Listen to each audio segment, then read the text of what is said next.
is made up of oxygen and nitrogen. But we never say that it is made up of O and N. We always say O2 and N2. So let's learn today how O2 and N2 is formed.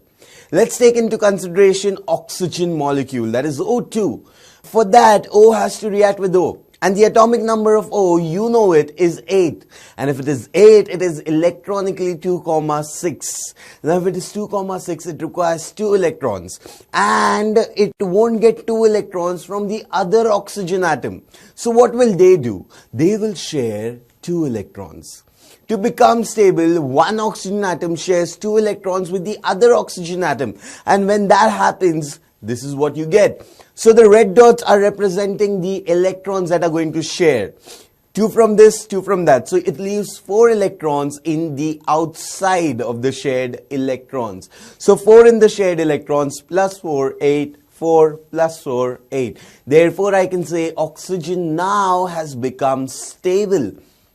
But here, there were not one pair of electrons. There were 2 pairs of electrons. So therefore, we've given 2 dots per oxygen atom. So either you can have 2 crosses or 2 dots, that doesn't matter, but remember 2. And because there are 2 dots, you have to show it with a double covalent bond. So electrons of the atom elements which are same are represented by the same symbol. And because there are 2 bonds, there is a double covalent bond. So how many electrons got shared? Not 1 pair, but 2 pairs. So total 4 electrons, that is 2 pairs of electrons are shared. That is why we say that a double covalent bond is formed. So a chemical bond formed by sharing of 2 pairs of electrons is called as a double covalent bond. So wondering, there was a single one, there was a double one, so definitely it will be followed by a triple covalent bond. So formation of nitrogen molecule. The interesting part about nitrogen is it is atomic number 7, and if it is 7, so it will be 2, 5, and this represents the 5 electrons of nitrogen.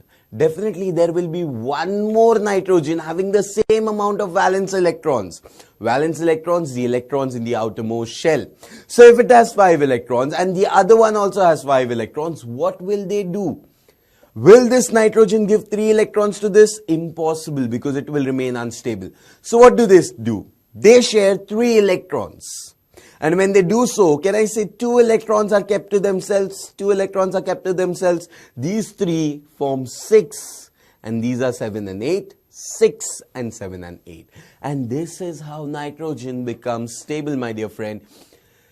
To become stable, each N atom shares 3 electrons, and this is what is the result. You can see the yellow dots are the shared electrons. So 6 electrons in the shared orbit, 2 in the outermost orbit, 6 plus 2, you do the maths, it is stable.